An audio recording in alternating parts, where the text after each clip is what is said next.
সর্বভারতীয় তৃণমূল কংগ্রেসের তরফ থেকে আপনাদের স্বাগত জানাচ্ছি। আপনাদের মাধ্যমে কিছু গুরুত্বপূর্ণ কথা আমরা তুলে ধরতে চাই। তৌসিফ আহমেদ রয়েছেন আমার সঙ্গে, আমি কুণাল ঘোষ। দেখুন, নির্বাচন চলাকালীন যেটা আমাদের নেত্রী মমতা বন্দ্যোপাধ্যায় এবং আমাদের সর্বভারতীয় সাধারণ সম্পাদক অভিষেক বন্দ্যোপাধ্যায় বারবার বলেছেন, তৃণমূল কংগ্রেস যেটা বারবার বলে এসেছে, সেটা হচ্ছে ভোট মিটলেই এই জ্বালানির সমস্যা, মূল্যবৃদ্ধির সমস্যা আরও বাড়বে। রান্নার গ্যাস সমস্যা তৈরি হয়েছিল, আমরা বলেছিলাম ভোট মিটলেই পেট্রোল, ডিজেল এবং এই সংক্রান্ত আরও যা যা আছে সমস্ত বাড়িয়ে দেবে কেন্দ্রীয় সরকার। তো দিল্লির নেতারা এসে বারবার বাংলার মানুষের কাছে সভা করেছেন, কিন্তু একবারও বলেননি ভোট মিটলে আমরা এই বাড়াবো। ভোট প্রচারে ডেলি প্যাসেঞ্জারই করেছেন, কিন্তু ভোট মিটলে মূল্যবৃদ্ধির চাপিয়ে দেওয়া হবে মানুষের উপর, তারা তখন বলেননি। মানুষকে বোকা বানানো হয়েছে। বিজেপির দিল্লির নেতারা, কেন্দ্রীয় সরকারের নেতারা বাংলার মানুষকে, দেশের মানুষকে বোকা বানিয়েছেন এবং তারা এত মিষ্টি মিষ্টি কথা বলে গেছেন, এই করে দেবো, ওই করে দেবো। তো তখন তো বলতে পারলেন না যে ভোটটা মিটলে দামটা বাড়াবো। তো আজকে যেটা হলো, কলকাতায় নতুন যা রেট, পেট্রোল 3 টাকা 29 পয়সা বাড়লো, 105 টাকা 44 পয়সা ছিল, 108 টাকা 74 পয়সা হয়ে গেল। ডিজেল 3 টাকা 11 পয়সা বাড়লো, 92 টাকা 2 পয়সা পার লিটার ছিল, এখন 95 টাকা 13 পয়সা পার লিটার হলো। এখন এই নিয়ে সর্বভারতীয় তৃণমূল কংগ্রেস পরিষ্কার বক্তব্য, জনবিরোধী সিদ্ধান্ত। আমরা প্রতিবাদ করছি। এর জেরে সাধারণ মানুষের উপর চাপ বাড়বে, ডিজেলের দাম বাড়ার দরুন পরিবহনের খরচ বাড়বে, জিনিসপত্রের দাম বাড়বে, বাজারে আগুন লাগবে এবং এটা কেন্দ্রীয় সরকারের পূর্ব পরিকল্পিত শুধু নয়, তাদের আর্থিক মিসম্যানেজমেন্টের এবং দিশাহীন নীতির একটা কুফল। অনেক বিজ্ঞরা বলতে শুরু করেছেন যুদ্ধ পরিস্থিতি চলছে। যুদ্ধ পরিস্থিতি চলছে বলে এগুলির সমস্যা, এটা সারা পৃথিবীর সমস্যা। আমরা শুধু একটা কথা বলি, 2014 সাল থেকে কি যুদ্ধটা চলছে? যুদ্ধ পরিস্থিতিতে কিছু সমস্যা হতে পারে, এটা আমরা সবাই বুঝি, কিন্তু 2014 সাল থেকে কি চলছে? 2014 সালে দাম কত ছিল? পেট্রোল, ডিজেল, কেরোসিন তেল, রান্নার গ্যাস, ডোমেস্টিক বা কমার্শিয়াল কত ছিল? আজকে কত? আজকে আপনারা বলছেন যুদ্ধ পরিস্থিতি। তো ওই জায়গায় যুদ্ধ পরিস্থিতি হলে মানুষের সমস্যা হবে, তেলের সমস্যা হবে, তো সবার জানা কথা। বিকল্প ব্যবস্থা হয়নি কেন? এটা তো সম্পূর্ণভাবে বিদেশ নীতির, কেন্দ্রীয় সরকারের পরিকল্পনার অভাব। অমুক জায়গার সঙ্গে অমুক জায়গার লড়াই হচ্ছে, তেল পেতে অসুবিধা হতে পারে, তাহলে বিকল্প তেলটা কোথা থেকে আসবে? কেন আজকে বলতে হবে ওয়ার্ক ফ্রম হোম করুন? কেন আজকে বলতে হবে সোনা অমুক করবেন না? কেন আজকে বলতে হবে? তার মানে কতটা চাপে দেশের অর্থনীতি থাকলে এই ধরনের গাইডলাইন প্রধানমন্ত্রীকে বলতে হয়। আমরা খুব স্পষ্টভাবে বলছি, নরেন্দ্র মোদীর নেতৃত্বে কেন্দ্রীয় সরকার, এটা তাদের ব্যর্থতা, এদের পরিকল্পনার অভাব। এখন যুদ্ধকে ছুতো করে জাস্টিফাই করা হচ্ছে 2014 সাল থেকে যুদ্ধ ছিল না, ছিল না, ছিল না। তাহলে এতদিন বেড়ে এলো কেন? এবং এই সঙ্গে বলবো যে এতদিন রাজ্যের বিরোধীরা বলে এসছেন যে রাজ্য সরকার কর তুলে নিলে বাংলায় পেট্রোল ডিজেল সস্তা হয়ে যাবে। পশ্চিমবঙ্গের আগের সরকারের বাধ্যবাধকতা ছিল, কারণ কেন্দ্রীয় সরকার তাদের অর্ধেক বিপুল টাকা বকেয়া রেখে দিয়েছিল, তাদের তো টাকাই দিচ্ছিল না। তো আজকে তো সো কল ডবল ইঞ্জিন সরকার, তাহলে যে দাবিটা বিরোধী পক্ষ তখন করতেন যে রাজ্য সরকার কর তুলে নিক, তাহলে মানুষ সস্তায় পেট্রোল ডিজেল পাবে, তো সে সময় আগের সরকারের উপর মমতা বন্দ্যোপাধ্যায় সরকারকে তো আর্থিকভাবে আপনারা টেনে রেখে দিয়েছিলেন, বকেয়া দেননি, টাকা দেননি। তো এখন তো আপনাদেরই সরকার, তাহলে আমরা আশা করতে পারি রাজ্য সরকার এখন পেট্রোল ডিজেলের উপর থেকে অবিলম্বে সমস্ত কর প্রত্যাহার করবে, যাতে বাংলায় পেট্রোল ডিজেলের দাম অন্য সব রাজ্যের থেকে অনেকটা কমে যায়। আমরা এর আগে মাননীয় বিজেপি নেতাদের, বিরোধী দলনেতাদের দেখেছি এগুলো বলতে, যে রাজ্য সরকার কর তুলছে না কেন। আরে রাজ্য সরকারের তহবিল তো তোমরা তখন দিতে দাওনি, টাকা আটকে রেখেছিলে, আজকে তোমাদের ডবল ইঞ্জিন সরকার। তাহলে আমরা আশা করি যে রাজ্যের নতুন সরকার, তারা যখন বিরোধী দলে ছিলেন যে দাবিটা করেছিলেন, এখন তো তাদের কাছে আর্থিক কোনো সমস্যা থাকার কথা নয়, ফলে তারা পেট্রোল ডিজেলের উপর থেকে রাজ্য সরকারের সমস্ত কর তারা প্রত্যাহার করবেন, যাতে রাজ্য সরকারের বাংলায় এখানে মানুষ পেট্রোল ডিজেলের দামের কুফল, আর এটা শুধুমাত্র একটা লোকের গাড়ির সমস্যা নয়, পরিবহনের সমস্যা। এলপিজির যখন শুধু রেস্টুরেন্টের সমস্যা হয়নি, অটোর এলপিজি বাড়ানোর জন্য পরিবহনে গিয়ে সমস্যা হয়েছে। যারা মানুষ অটোয় যাতায়াত করেন, এবার তো আপনারা মুখে বলছেন অমুকদের আমরা বিনামূল্যে বাসে চড়তে দেবো, খুব ভালো কথা, আর বাকিদের জন্য তো বাসের ভাড়াটাই বেড়ে যাবে, নইলে বাস ইন্ডাস্ট্রিটা উঠে যাবে যদি আপনারা এই পরিমাণ ডিজেলের দাম বাড়িয়ে দেন। ফলে নিত্য প্রয়োজনীয় সামগ্রী, জরুরি সামগ্রী, পরিবহনের মাধ্যমে যাতায়াত করে এমন সামগ্রী, এগুলো সব কটির মূল্য বৃদ্ধি হতে চলেছে। আমরা এই মূল্য বৃদ্ধির প্রতিবাদ করছি, যুদ্ধ পরিস্থিতি মেনেও। আমরা দুটো কথা বলছি, 2014 থেকে যুদ্ধ পরিস্থিতি ছিল না, আর দুই, যুদ্ধ পরিস্থিতি দেখে বিকল্প জায়গা থেকে কেন আনার ব্যবস্থা হয়নি। আর সর্বশেষ, এতদিন যেটা বিরোধী দল বলে এসেছে, তখনকার রাজ্য সরকারের যে আর্থিক সমস্যা ছিল, কেন্দ্র টাকা দিত না, এখন তো সেই সমস্যা নেই। তাহলে রাজ্য সরকার পেট্রোল ডিজেলের উপর থেকে সমস্ত কর প্রত্যাহার করুক, ফলে বাংলায় অনেক কম দামে মানুষকে এই পেট্রোল ডিজেল দেওয়া যেতে পারে। Tausif. Thank you, Kunalda. See, it is proved again Modi government not only cheated and betrayed the people of Bengal, but the entire country. आप सभी को याद होगा 2014 में क्षमता में आने से पहले इनके ही लीडर 30 से 40 रुपया की प्राइस हाइक हुई थी, दाम बढ़े थे, इन लोगों ने पूरे दिल्ली को घेर दिया था, हाथ में इनका गैस था, और पूरे दिल्ली में और पूरे भारत में जितने भी महिलाओं को लेकर ये रास्ते में उतरे थे, इनका एक ही प्रमाण था कि गैस की प्राइस कैसे कम की जाए। मैं फिर से 2014 की पहले की बात कर रहा हूं। 2014 इनके क्षमता में आने से पहले एक टीवी शो पे इनके एक बहुत बड़े सपोर्टर हैं, मैं नाम नहीं लेना चाहता, इन्होंने कहा था एक टीवी शो में बैठकर कि आप मुझे ये बताइए कि अगर डबल इंजन की सरकार हो जाएगी, if we are there in the state, in the central as well, हम 35 रुपये का तेल आप लेंगे या 70 रुपये का तेल लेंगे। कुणालदा, I hope you remember this. उस वक्त दाम था 69.5 और 72, यही था पेट्रोल डीजल का।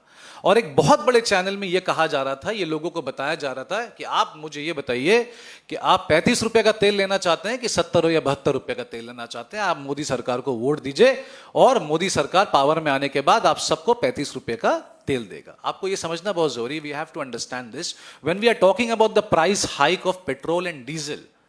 आप ये मत समझिए कि जो लोग बड़ी बड़ी गाड़ियां चला रहे हैं, लंबी लंबी गाड़ियां चला रहे हैं, उनको इफेक्ट करेगा, नहीं।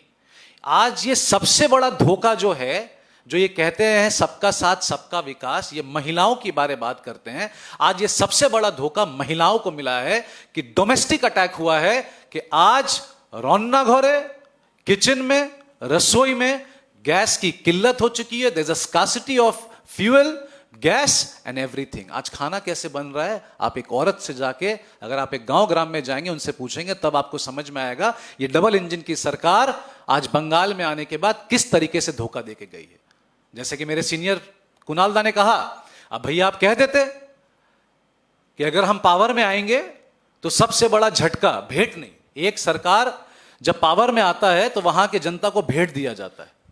ये भेंट नहीं दिया गया है, यहां पर दाम बढ़ा दिया गया ये बोलकर कि अब आप इसको झेलो। सो this is the power of double engine. आपको समझना पड़ेगा, ये सिर्फ बंगाल के साथ नहीं है, ये पूरे देश के साथ है। पेट्रोल डीजल का प्राइस बढ़ने का मतलब है आलू, प्याज, दाल, सब्जी, घर के सारे भी जितने भी आइटम्स हैं जो हम खाते हैं, जो यूज करते हैं, उन सबों का दाम बढ़ेगा और आपके और हमारे हाथ में कुछ नहीं आएगा। मैं ये पूछना चाहता हूं कि आज ये डबल इंजन की सरकार इस सारे चीज को वॉर के ऊपर क्यों ला रही है? वॉर तो चल रहा था, वॉर तो आज से नहीं चल रहा है, वॉर तो बहुत दिनों से चल रहा है। और आप कहते हैं कि भाई हमारे पास we are trillion dollar country, हमारे पास बहुत पैसे हैं, हमारे पास रखने की जगह नहीं है। एक बीजेपी का नेता यह कहता है कि आप, मुझे तो यह नहीं पता हम पैसा को रखें कहां। तो जब आपको यह नहीं पता है कि आप पैसा को रखना कहां चाहते हैं, तो कम से कम आप लोगों तक वो बांट दीजिए। आज ये 3 रुपया बढ़ा दिया है, जाहिर सी बात है कल 5 रुपया बढ़ेगा। So this is a challenge coming from double engine सरकार। This is what they were waiting for, that let me enter Bengal and then you will see what we will do for you. But what, आज क्या हुआ? आज session में इतनी बड़ी बड़ी बात करने के बाद ये वापस से फटकार, वापस से मार, आज ये गरीबों के ऊपर, बंगाल के ऊपर और इंटायर पूरे इंडिया के ऊपर, पूरे देश के ऊपर ये पड़ा है। तो ये आपके सामने है किस तरीके से एक डबल इंजन की सरकार हमें और आपको बेवकूफ बना रही है, लच्छेदार बातें कर रही है, गोल गोल घूम रही है। यह आपको जानना बहुत जरूरी है। And end of the day we are there, we are Trinamool Congress, हम दीदी के सैनिक हैं, अभिषेक बंदोपाध्याय के सैनिक हैं, हम इसका प्रोटेस्ट जरूर करेंगे। आज मीडिया के थ्रू किया है, कल रास्ते में उतरेंगे, क्योंकि हम पता है जमीनी लड़ाई किसको बोलते हैं। थैंक यू कुणाल दा। দেখুন আমি বলছি আর একটা বিষয় হচ্ছে যে এখানে দুটো প্রশ্ন আছে যে ভোটের আগে এই যে ডেলি প্যাসেঞ্জারি করলেন নরেন্দ্র মোদীজি, অমিত শাহজি, এত কথা বললেন আমরা এই করব, এই করব, তো তখন দাম বাড়াবো শব্দটা বললেন না কেন? আপনারা এত কি করবেন আপনারা এতবার বললেন, তো আপনারা যে তারপরই গ্যাসের দাম বাড়াচ্ছেন, অটোর গ্যাসের দাম বাড়াচ্ছেন, পেট্রোল ডিজেলের দাম বাড়াচ্ছেন, সেটা তো আমরা বলেছি মানুষকে যে ভোটের পরই এরা দাম বাড়াবে। আমাদের প্রশ্ন, বাংলায় এতবার এলেন, ডেলি প্যাসেঞ্জারি করলেন, এত প্রতিশ্রুতি দিলেন, তাহলে দাম বাড়াবেন এটা ভোটের আগে বললেন না কেন? 2, যে প্রতিশ্রুতি দিয়েছেন এই টাকা বাড়াবো, ওই টাকা বাড়াবো, এটা তো ঘুরিয়ে সেই টাকাটা আবার তুলে নিচ্ছেন। একটি পরিবারে যাদেরকে মমতা বন্দ্যোপাধ্যায়ের সরকার প্রান্তিক মানুষদের, বিভিন্ন পেশার মানুষদের বিভিন্ন স্কিম প্রকল্পে আর্থিক সাহায্য দিচ্ছিলেন, বিজেপি বলল আমরা বাড়িয়ে দেব। আগের সরকারকে তো টাকা দেয়নি, এবার তো ওদের ডবল ইঞ্জিন সরকার, বললো বাড়িয়ে দেব। তো বাড়িয়ে কি হবে যদি ঘুরপথে তার কাছ থেকে আবার পকেট কেটে নিয়ে নেয়? যাকে বলছে আপনি এত পেতেন আপনাকে এত বাড়াচ্ছি। এবার এই পেট্রোল ডিজেল বা রান্নার গ্যাসের যা হাল হচ্ছে, তাহলে একটি সংসারে, একটি পরিবারে তার রান্না, খাওয়া দাওয়া, যাতায়াত, এই বাবদ যে খরচাটা বাড়ছে, তাকে ওই টাকাটা দিচ্ছি বলে আপনারা সস্তার ভোটের প্রচার করলেন, আর ঘুরপথে তারপর তাদের কাছ থেকে টাকাটা বার করে নিচ্ছেন। আমরা এর তীব্র নিন্দা করছি।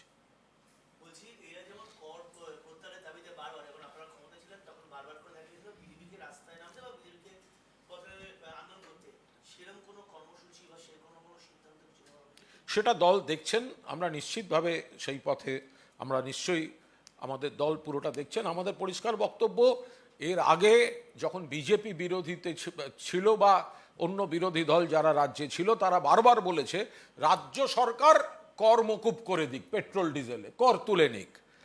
তখন রাজ্য সরকারের হাতে পুরো টাকা ছিল না, তার কারণ রাজ্যের বকেয়া টাকাগুলো তো কেন্দ্র দেয়নি। রাজ্য ইচ্ছা থাকলেও অনেক রকম ছাড় দিতে পারেনি, কিন্তু আজকে তো ডবল ইঞ্জিন সরকার। তো তাহলে আজ যে দাবিটা বিজেপি করেছিল, যে দাবিটা তারা করেছিল বিরোধীরা, আজকে তারা করে দেখাক। আজকে পেট্রোল ডিজেলের উপর থেকে তাদের তো আজকে ফান্ড ক্রাইসিস নেই, কেন্দ্রীয় সরকার বকেয়ার ব্যাপার নেই, সব টাকা দিয়ে দেবে। তো তাহলে আজ যেটা তারা এতদিন দাবি করে এসেছে, তাহলে হোয়াই নট আজ তারা ঘোষণা করুক যে পশ্চিমবঙ্গ সরকার পেট্রোল ডিজেলের উপর যে কর নেয় সেই করটা মকুব করে দেওয়া হলো।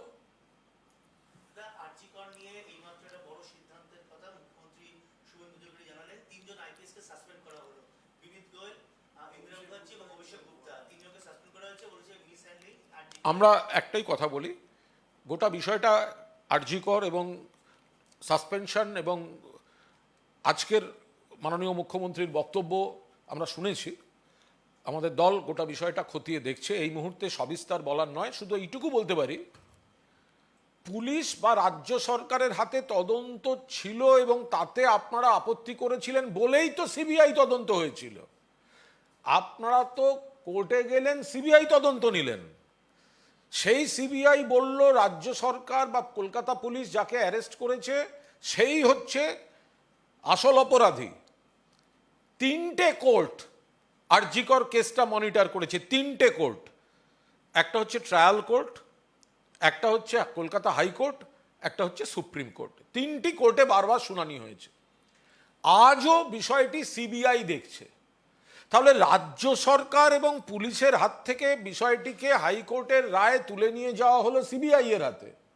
তাহলে সিবিআই চলাকালীন কি করে আবার রাজ্য সরকার তাদের তৎকালীন যে রাজনৈতিক অভিযোগগুলো ছিল, আজ সেই রাজনৈতিক অভিযোগগুলোকে মান্যতা দিতে প্রশাসনিক পদক্ষেপ নিচ্ছেন, সেটা সিবিআই তদন্তের সঙ্গে কোথাও তার কনফ্লিক্ট আছে না নেই, এগুলো আমাদের দলের নেতৃত্ব, আইনি বিষয়টা যারা দেখেন তারা নিশ্চিতভাবে খতিয়ে দেখছেন।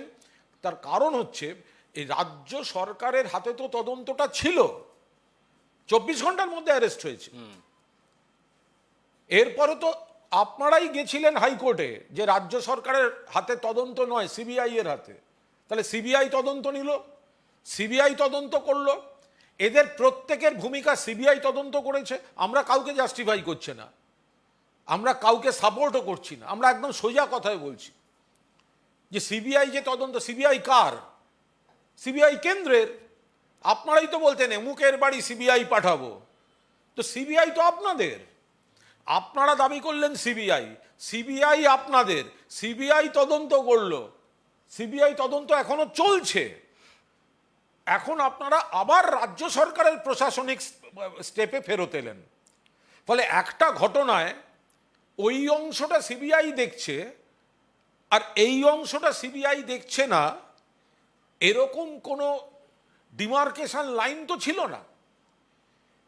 ফলে এটা রাজনৈতিক যে স্লোগান হয়েছিল, রাজনৈতিক যে বক্তব্য ছিল, আজ ঘটনাচক্রে সরকারে এসে সিবিআই তদন্ত চলাকালীন আবার ব্যাক টু স্টেট গভর্নমেন্ট, অর্থাৎ রাজনৈতিক স্লোগানকে প্রশাসনিক মান্যতা দেওয়া হচ্ছে কি না, সেটা আইনি দিকগুলো আমাদের যারা সিনিয়র লিডারশিপ আছেন এবং আইন বিশেষজ্ঞরা আছেন তারা নিশ্চয়ই খতিয়ে দেখবেন। আমরা সবাই চাই যথাযথ তদন্ত, আমরা সবাই চাই দোষী শাস্তি পাক। এমন জঘন্য নৃশংস আরজি করের এই ধর্ষণ এবং হত্যা, এর বিচার সবাই চায়। কিন্তু এই বিষয়টা নিয়ে যেভাবে রাজনীতি হয়েছে, আমরা সেই রাজনীতিটুকুর বিরোধিতা করেছি। এর বাইরে দোষীকেও কলকাতা পুলিশ ধরেছিল, বাকি বিচার তো সিবিআই করছে।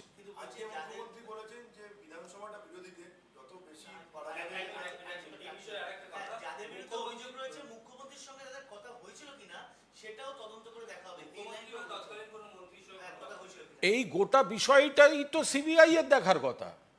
এই তদন্তটাই তো এই কারণে সিবিআইকে দেওয়া হয়েছিল। সিবিআইকে কেন দেওয়া হয়েছিল আপনারা কোর্টের প্রসিডিংস দেখুন, যারা সিবিআই এর পক্ষে ছিলেন তাদের লয়ারদের সাবমিশন দেখুন, যে এখানে রাজ্য সরকার, এদের পুলিশ, এদের ভূমিকা ঠিক ছিল না, সেই কারণে তো সিবিআই।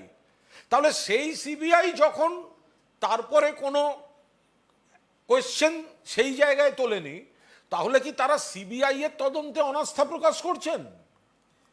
এটা তো clear no confidence to the investigation of CBI, ongoing investigation of CBI.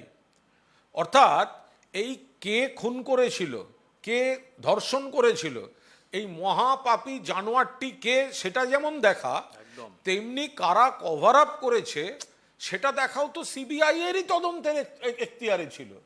তাহলে সেইটা আবার নতুন করে তাহলে কি ধরতে হবে? সিবিআই এগুলো দেখেনি? সিবিআইকে বলতে হবে আজকে যে তাহলে যাদের বিরুদ্ধে আজকে অ্যাকশন নিচ্ছেন তাদের ভূমিকা কি সিবিআই দেখেনি? CBI incompetent. তাহলে সিবিআই অযোগ্য, সিবিআই দেখেনি। তাহলে তখন কোর্টে গিয়ে বললেন না কেন? কোর্টে তো এতবার হয়েছে, সুপ্রিম কোর্ট হয়েছে, হাইকোর্ট হয়েছে, ট্রায়াল কোর্ট হয়েছে। তাহলে আজকে আবার from CBI back to state government এটা কেন হতে হচ্ছে? আমরা কোথাও কোনো আপত্তি করছি না, কোনো তদন্তে কোনো আপত্তি আমাদের নেই, একদম বাংলা ভাষা। যে যদি কোথাও দোষী থাকে ধরা হোক, কিন্তু আমরা রাজনৈতিক স্লোগানে আমাদের উইশ লিস্টে অমুক অমুক দোষী বলে আজকে তাদেরকে সেই তালিকায় এনে দেয়া according to our wish list, সেইটাই আইনি প্রশ্ন থাকছে। এর বাইরে যত রকম তদন্তে অভয়ার কাণ্ডের দোষীদের যা যা চিহ্নিত করা উচিত আমাদের কারুর কোনো আপত্তি নেই, কিন্তু সিবিআই তদন্তটা যে যুক্তিতে নিয়ে যাওয়া হলো, আবার সিবিআই তদন্ত চলাকালীন সেই যুক্তিতেই আবার ফেরত আনা হচ্ছে, মানে তার মধ্যে আবার ফেরত আনা হচ্ছে রাজ্য সরকারের কাছে যে ওই পার্টটা সিবিআই দেখছে, এই পার্টটা দেখছে। তাহলে কি এই পার্টটা সিবিআই দেখেনি? এটা কোনো কথা হলো? ফলে এই জায়গায় আমাদের একটি বিভ্রান্তিকর জায়গা রয়েছে। আমাদের বক্তব্য, দোষীরা যত রকম তদন্ত হোক হোক, শাস্তি পাক, বাট কোনো রাজনৈতিক স্লোগানের মাধ্যমে কাউকে কাউকে টার্গেট করে যেটা উইশ লিস্ট একটা ফ্রেম করা হচ্ছিল, সেটা যেন আজ সরকারে আসার সুযোগ নিয়ে রাজনৈতিক স্লোগানের প্রশাসনিক মান্যতা, সিবিআইকে অযোগ্য, সিবিআইয়ের তদন্ত অসম্পূর্ণ, এরম একটা ভাবমূর্তি তৈরি করে দিয়ে এটা আইনিভাবে সম্ভব কিনা এটা আইনজ্ঞরা খতিয়ে দেখবেন।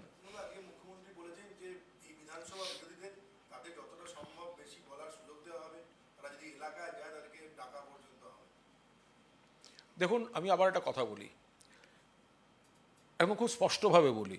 আজ বিধানসভায় মাননীয় মুখ্যমন্ত্রী কিছু বলেছেন, কিছু কিছু বক্তব্য রেখেছেন, শুনতে ভালো লেগেছে। সেগুলো আদৌ পালিত হবে কিনা এগুলো সময় বলবে, কিন্তু মূল বিষয়টা হচ্ছে এই যে এই সরকার যে এসেছে, এর ভোটার লিস্ট, বৈধ ভোটারদের বাদ যাওয়া, ভোটার লিস্ট, কিছু বাছাই ভোটিং মেশিন এবং গণনার দিন লুট, এ নিয়ে আমাদের পার্টির সর্বভারতীয় তৃণমূল কংগ্রেসের নির্দিষ্ট অভিযোগ আছে। এ নিয়ে আমরা মানুষের কাছে গেছি, এ নিয়ে আমরা আইনে লড়ছি। মাননীয় দলনেত্রী মমতা বন্দ্যোপাধ্যায় নিজেই লড়াইয়ের নেতৃত্ব দিচ্ছেন, কিন্তু তা সত্ত্বেও হ্যাঁ, একটি নতুন সরকার হয়েছে, নতুন মুখ্যমন্ত্রী হয়েছেন, পরপর কিছু সিদ্ধান্ত আমরা দেখতে পাচ্ছি। তার কিছু, সব সিদ্ধান্তেরই কিছু পজিটিভ দিক থাকে, কিছু নেগেটিভ দিক থাকে, কিন্তু কোনো সরকারের ক্ষমতায় বসার পরই প্রথম দিন থেকে যা সিদ্ধান্ত নেবেন সবই খারাপ বলবো, যা সিদ্ধান্ত নেবেন সবই সমালোচনা করব, সেটা বোধহয় মানুষ ভালোভাবে নেন না। আমরা তৃণমূল কংগ্রেস এই ধরনের কোনো তড়িঘড়ি কাজ আমরা করছি না। আমরা মানুষের পাশে ছিলাম, মানুষের পাশে থাকব। নতুন সরকার সবে এসেছেন, তাদের কিছুটা সময় আমরা পর্যবেক্ষণ করব। তার আগে তারা যা যা করবেন পর মুহূর্তেই তার বিরোধিতা করা, তাদের যে কাজই করতে যাবেন সঙ্গে সঙ্গে তার নেতিবাচক দিকটা সঙ্গে সঙ্গে তুলে ধরা, এটা আমরা একটু সময় দিয়ে আমরা আমাদের নেতৃত্ব আমরা পুরোটা অবজার্ভ করব। যেখানে সাধারণ মানুষের বিপদ, যেটা জনস্বার্থ বিরোধী হবে, আমরা সঙ্গে সঙ্গে আমাদের নেতারা বিভিন্ন স্তরে আমরা এগুলো টেক আপ করতে শুরু করছি। আমরা বিরোধিতা, গঠনমূলক বিরোধিতা তৃণমূল কংগ্রেস বিধানসভার ভেতরে এবং বিধানসভার বাইরে গঠনমূলক বিরোধিতা চালাবে। একদিকে হচ্ছে মুখ্যমন্ত্রী যদি বিধানসভায় বলেন যে কোনো সন্ত্রাস হচ্ছে না, যদি হয় নাম জানাবেন, ওদিকে আমরা দেখতে পাচ্ছি বিপুল জায়গায় সন্ত্রাস হয়েছে ঘর ছাড়া।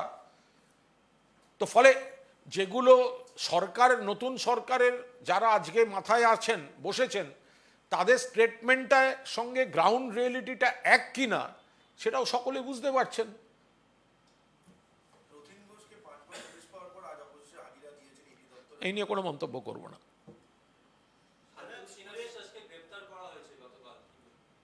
এই নিয়ে যোগ পাওয়া যাচ্ছে। কোনো মন্তব্য করব না। এটা তদন্তের বিষয়, আমরা আশা করি নিরপেক্ষ তদন্ত হবে। শুধুমাত্র রাজনৈতিক উদ্দেশ্য প্রণোদিতভাবে বা আগে থেকে ঠিক করে রাখা কোনো লক্ষ্য বিন্দু করে রাখা কোনো রকম প্রতিহিংসার তদন্ত হবে না, আমরা এটা আশা করি। বাকিটা আইনের পথে চলবে। এটা সরকারের সিদ্ধান্ত, এটা সরকারের সিদ্ধান্ত। আমি আবার বললাম, একটা নতুন সরকার এসেছে, সেই সরকারের ভোটার লিস্ট থেকে, ভোট মেশিন থেকে, কাউন্টিংয়ের লুট থেকে আমাদের পার্টির নির্দিষ্ট অভিযোগ আছে, তা নিয়ে রাজপথ থেকে হাইকোর্ট লড়াই চলবে। বাট একটা সরকার এসছে, তারা পরপর কিছু সিদ্ধান্ত ঘোষণা করছেন বা সিদ্ধান্ত নিচ্ছেন। সব কিছুরই একটা পজিটিভ দিক থাকে, একটা নেগেটিভ দিক থাকে। কিন্তু একটা সরকার এসে প্রথম দিন থেকে তার সবকটি পদক্ষেপকে সমালোচনা করব বা সবকটি পদক্ষেপের বিরোধিতা করব, এটা মানুষ ভালোভাবে নেন না। তৃণমূল কংগ্রেস এই ধরনের কোনো তড়িঘড়ি কিছু করবে না। পর্যবেক্ষণ হবে, যেগুলোর নেতিবাচক দিক আছে আমরা সেগুলো গভীরভাবে দেখব, জনস্বার্থে যা যা করার মানুষের সঙ্গে সংযোগ রেখে সেগুলো হবে।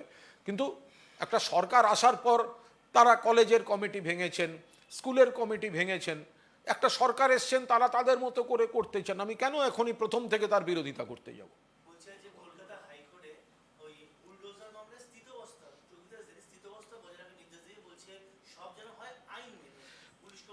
বুলডোজার কখনোই ক্ষমতা প্রদর্শনের সিম্বল হতে পারে না।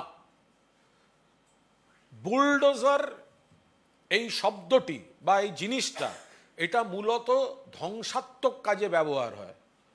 বুলডোজার কখনো ক্ষমতা প্রদর্শনের হতে পারে না। যদি কেউ বেআইনি বাড়ি করে থাকেন, আমি সঙ্গে সঙ্গে বুলডোজার পাঠিয়ে ভাঙিয়ে দিচ্ছি, এটা একটা চটজলদি হাততালি হতে পারে, কিন্তু ওই বাড়িটার সঙ্গে এমন অনেক জড়িত মানুষ থাকতে পারে, তারা হয়তো সর্বহারা সর্বশান্ত হয়ে যাবেন। দোষ হয়তো একজন বা দুজন করেছে বা বাড়িটার একটা অংশে হয়েছে, তো তাহলে কলকাতার আরো বাকি বহু অংশে আছে। বুলডোজার যদি ভাঙার দরকার হয়, তাকে নোটিশ দেওয়া হোক, তাকে হিয়ারিং করা হোক, আপনাদের হাতে প্রশাসন, তাকে আত্মরক্ষার বা আত্মসমর্থনের সুযোগ দেওয়া হোক। দুর্ঘটনা ঘটেছে, সঙ্গে সঙ্গে করতে হবে। তাহলে কলকাতার অন্য খুব ঘন জনবসতিপূর্ণ কোনো বাজার এলাকায় যখন কোনো দুর্ভাগ্যজনক অগ্নিকাণ্ড ঘটে, তা যাবেন তো এবার সেখানেও গঙ্গার কাছাকাছি বুলডোজার নিয়ে, নাকি বেছে বেছে কোনো কোনো জায়গায় বুলডোজার যাবে? শুধু বুলডোজারে একটা হিরোইজম আছে, বুলডোজার পাঠিয়ে দিলাম, কিন্তু তার আড়ালে যে চোখের জল আছে সেটাও দেখতে হবে। যদি কেউ অন্যায় বিল্ডিং করে থাকে, শাস্তি দিন।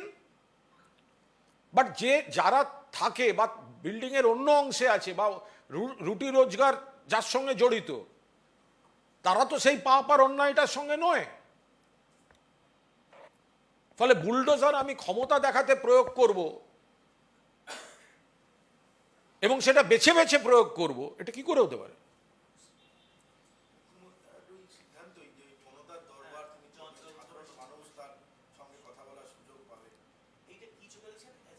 দেখুন, এই জনতার দরবার বিষয়টা যদি নতুন মুখ্যমন্ত্রী করবেন বলেছেন খুবই ভালো, কিন্তু এটা প্রাক্তন মুখ্যমন্ত্রী মমতা বন্দ্যোপাধ্যায় ধারাবাহিকভাবে করে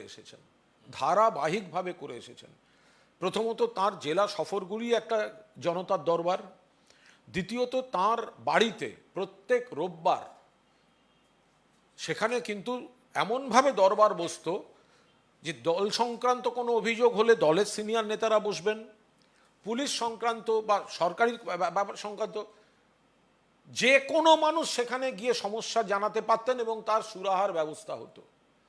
ফলে জনতার দরবার বিষয়টা নতুন তা একদম নয়, মমতা বন্দ্যোপাধ্যায় এটা করেছেন, আরও অনেককেই এগুলো আমরা দেখেছি, কিন্তু মমতা বন্দ্যোপাধ্যায় ধারাবাহিকভাবে এটা করে এসছেন এবং যখন বিরোধী ছিলেন তখন থেকে করে এসছেন, মুখ্যমন্ত্রী হওয়ার পর ধারাবাহিকভাবে করেছেন। সরকারি অফিসারদের বসিয়ে যাতে যিনি যাচ্ছেন তার চটজলদি সুরাহার ব্যবস্থা হয়।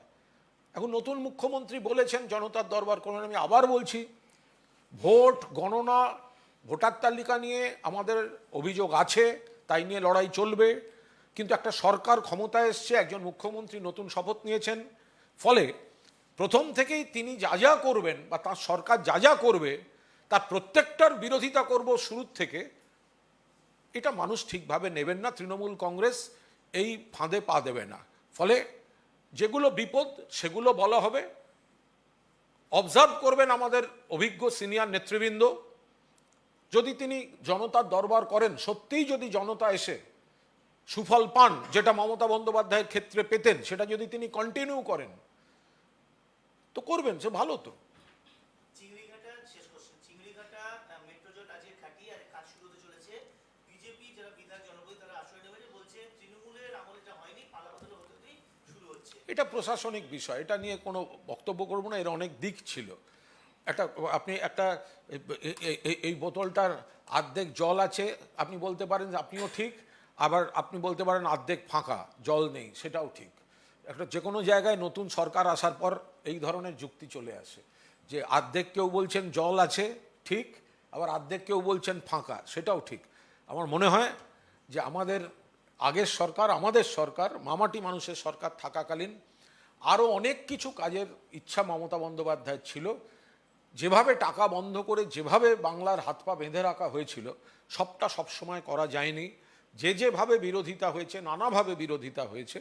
তো এখন যদি তারা করেন, আমি তো আবার বলছি, প্রথম কয়েকদিন দেখুন, ভোটের পর দুটো সমস্যা আছে, একটা আমাদের সমস্যা, একটা বিজেপির সমস্যা।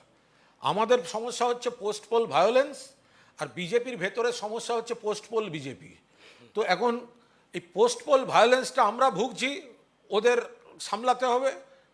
পুলিশ প্রশাসন দেখুক, মমতা বন্দ্যোপাধ্যায় কোর্টে যাওয়ার পর কোর্টও রায় দিয়েছে। আর ওদের এখন সমস্যা হচ্ছে পোস্ট পোল বিজেপি, কাউন্টিংয়ের দিন বেলা 12টার পর থেকে যারা হয়েছে। এখন আদি বিজেপি যারা ছিল তাদেরই নানা রকম পোস্ট দেখতে পাচ্ছি, আর যারা পরে গেছে, গত কয়েক বছরে যারা গেছে তারাও তৎকাল, কিন্তু এখন এই 4 তারিখে পোস্ট পোল বিজেপি, এইগুলোই তো এখন সমস্যা। একটা আমাদের সমস্যা পোস্ট পোল ভায়োলেন্স ওরা করছে, আর একটা হচ্ছে ওদের সমস্যা পোস্ট পোল বিজেপি, এদিক থেকে ওদিক থেকে ওখানে গিয়ে ঢুকছে। এগুলোই থামুক আগে, দলের অভ্যন্তরীণ বিষয় মন্তব্য করব না। বলছি আপনার বেলেঘাটায় যে রাজাবাজারে যেটা হয়েছে এবং দীর্ঘক্ষণ রাস্তা বন্ধ, তার রাস্তায় নেমে এসছে, এটা নিয়ে কি বলবেন? যে প্রশাসনিক নির্দেশ, তারপর তার প্রতিবাদে আজকে নেমে এসছে সংখ্যালঘু। আমি যে জায়গাটা থেকে আমি খবর পেয়েছি সেটা জোড়াসাঁকো বিধানসভার কেন্দ্রের মধ্যে পড়ছে, কিন্তু সমস্যাটা অনেক জায়গা দিয়েই তৈরি হচ্ছে। ধরুন, যারা নামাজ পড়েন, অনেক ক্ষেত্রে দেখা যায় মসজিদদের মধ্যে তাদের সকলকে ধরে না, ফলে তাদেরকে রাস্তায় আসতে হয় এবং সেটা নিয়ে নানা ধরনের সমস্যা, একটা কেউ বলেন সমস্যা ইত্যাদি। বিশেষ করে শুক্রবারের যে পবিত্র নামাজ, তাতে অনেক মানুষ পড়তে যান, ফলে মসজিদের মধ্যে ওই সময়টায় ধরে না। তো এখন হঠাৎ কিছু কিছু লোক বা প্রশাসনের কেউ কেউ বলে দিচ্ছেন সেটা করা যাবে না। এবার প্রথমেই সমস্যা হচ্ছে, মসজিদ মানে একটি বাড়ি, সেই বাড়িটার মধ্যে হয়তো সেই মসজিদে যতজন নামাজ পড়েন হয়তো ধরে না। এবং এই সমস্যাটা দেখুন, মানে এটা জেনুইন সমস্যা। এবার আমরা যদি ধর্মের আঙ্গিক থেকে এটা দেখতে যাই, তো তাহলে বহু ক্ষেত্রেই সেটা বিভিন্ন ধর্মের ক্ষেত্রেই সেটা প্রযোজ্য হয় যে অনেক ক্ষেত্রেই সেটা রাস্তার দিকে চলে আসতে হয় বা ইত্যাদি। এখন সেটা যদি কেউ ইস্যু করবেন মনে করেন, তাহলে কিছু লোকের সমস্যা হয়। আমরা সেটা একটা সব ধর্ম, দেশের সংবিধান, বাংলা সম্প্রীতি সংহতির ঐতিহ্য সব দিক রেখে কিভাবে আলোচনার মাধ্যমে এটাকে এ করে যায়। প্রশাসনকে আমরা শুধু এইটুকুই অনুরোধ করব, এটা শুধু মাইকিং বা এটা শুধুমাত্র একটি দৃষ্টিভঙ্গির বিষয় নয় যে এটা রাতারাতি অমুক তারিখ থেকে চাপিয়ে দিচ্ছি, নয় এটা। ফলে এক একটি ধর্মের এক একটি আচারের এক একটি পদ্ধতি আছে। অনেক সংখ্যক মানুষ যেখানে চলে আসেন, কি করে অ্যাকোমোডেট করা হবে? এক্স্যাক্টলি। এটা এটা এটা খুব সমস্যার জায়গা। ফলে এবং অনেকে এইগুলো দিয়ে অনেক পোস্টপোল বিজেপি, হ্যাঁ, মানে পোস্টপোল সন্ত্রাসের তো এদিকে ঝামেলা, ওদিকে পোস্টপোল বিজেপি, তার সেই পোস্টপোল বিজেপির মধ্যে কিছু রাজনৈতিক কর্মী আছে, কিছু পুলিশ প্রশাসনের লোক আছে, তারা এমনভাবে একটা করছেন, করবেন না, বেরোবেন না, যাবেন না। আরে ব্যাপারটাকে বুঝিয়ে যতটা সম্ভব আমরা এমনিতেই বলি করি, এবং তারাও যথেষ্ট সহযোগিতা করেন। ইমাম সাহেবরা যথেষ্ট সহযোগিতা করেন, স্থানীয় মুসলিম লিডারশিপ যথেষ্ট সহযোগিতা করেন। কিন্তু কিছু ক্ষেত্রে লোক যদি ওই সময়টায়, প্রার্থনার সময়টায় বেড়ে যায় এবং সেই বাড়িটায় না ধরে, তো তখন তাদের রাস্তায় আসা ছাড়া কোনো উপায় থাকে না। কিন্তু সেটাও তো সারাদিনের জন্য নয়। এবার সেইখানটায় যদি কেউ একটা প্ররোচনামূলকভাবে এটা করতে হবে, না করতে হবে, মানুষের আবেগের লাগে। আমরা দায়িত্বশীল যারা সংগঠনে আছেন বা অনেক মুসলিম সংগঠন, আপনি বলুন তো, এই যে এবার 30 বছর বাদে বাংলায় ইজতেমা হয়েছে, মুসলিমদের ইজতেমা হুগলিতে হয়েছে, সারা দেশ থেকে প্রায় 80 লক্ষ থেকে 1 কোটি মুসলিম যাতায়াত করেছেন। একটা বিশৃঙ্খল ঘটনা ঘটেছে, একটা বিশৃঙ্খল ঘটনা। আফ্রিকা, ইউরোপ থেকে লোক বিদেশ থেকেও এসছেন, সারা পৃথিবী থেকে এসছেন। ফলে আমরা এটা পারি। এখন যদি আমরা ঠিক করে নিই যে আমরা মানুষের এই ভেদাভেদটাকে ইস্যু করব, তাহলে তো খুব সমস্যা। তাহলে তো দুদিন বাদে বলবে দুর্গাপুজোর ভাতা দেওয়া যাবে না, তারপর দুদিন বাদে বলবে দুর্গাপুজোর প্যান্ডেল রাস্তায় করা যাবে না, বাড়ির মধ্যে করো, মন্দিরে করো। তো এই দিনগুলো তো এরা তো এনে হাজির করবে। और देखिए किसी को देर इज़ नो फन अगर कोई नमाज पढ़ता है रास्ते में। एज अ मुस्लिम मैं आपको बता रहा हूँ, वी आर वेरी सेक्युलर ना, हम लोग यहाँ पर पैदा हुए हैं। किसी को कोई मज़ा नहीं आता है रास्ते में खड़े होकर नमाज पढ़ने का। 400-350 स्क्वायर फीट का एक फ्लोर होता है, G+2 मस्जिद है। वहाँ पे जब 5 वक्त की नमाज होती है तो आपको कोई रास्ते में तो नहीं मिलेंगे। फ्राइडे एक ऐसा दिन होता है जहाँ पर एकोमोडेट, जैसे कुणाल दा ने कहा, जगह नहीं मिलता है, तो वो 10 मिनट के लिए बाहर निकलते हैं। बंगाल और कलकत्ता का इतिहास है, जब भवानीपुर में गुरुद्वारा के बाहर नमाज पढ़ा गया है, लोगों ने पानी बांटा है, प्रसाद बांटा है, हमने शिरनी बांटा है। ये हमारी संस्कृति और सेक्युलरिज्म रह चुका है। अब अगर आके आप इशू बनाना चाहते हैं, तब तो कोई कभी किसी को रोक नहीं पाएगा, इशू तो बनकर जाएगा। हमने दुर्गा पूजा पंडाल के बाहर में भी नमाज पढ़ा है, ठीक है, और लोगों ने उसको सिक्योर किया उस जगह को। So we have seen all this. This is what Bengal is and this is what Bengalis. आप जो भी हो, एंड ऑफ द डे आप बंगाली हैं, आप मुस्लिम हो, आप कोई भी हो, आप हिंदू हो, आप कोई भी जात से आते हो, वी आर बंगालीज। और ये जो सेक्युलरिज्म जो है ना, वो हमारे नस नस में है।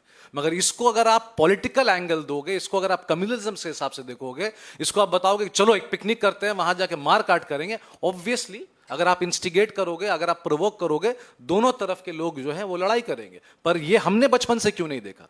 क्योंकि हम तो यहां पैदा हुए हैं, हमने तो नहीं देखा। अरे हम तो डांडिया में भी जाते थे, दुर्गा पूजा में भी जाते थे, मेडॉक स्क्वायर में भी जाते थे, देशप्रिया पार्क में भी जाते थे और अड्डा मारते थे वहां पर। जेटा हमरा बांग्ला बोली अड्डा, हमने तो वो देखा है। पर आप इसको अगर प्रोपेगेंडा करके अगर आप इंस्टिगेशन के हिसाब से देखेंगे तो obviously there is a problem. But again we will solve this. एक दिन जरूर आएगा कि जैसा बंगाल था वो वैसे ही रहेगा। ना नमाज में प्रॉब्लम होगा, ना पूजा में प्रॉब्लम होगा, ना आरती में प्रॉब्लम होगा, ना फ्राइडे का मॉर्निंग मास में प्रॉब्लम होगा। This is what Trinamool Congress will come back with the people for the people. Thank you.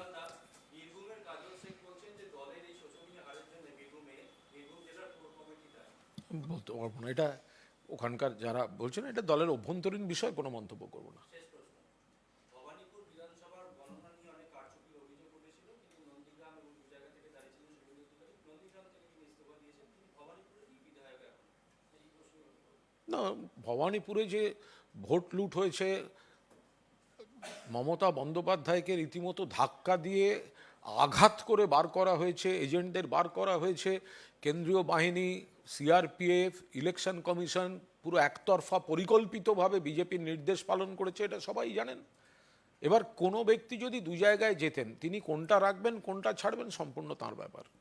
Thank you.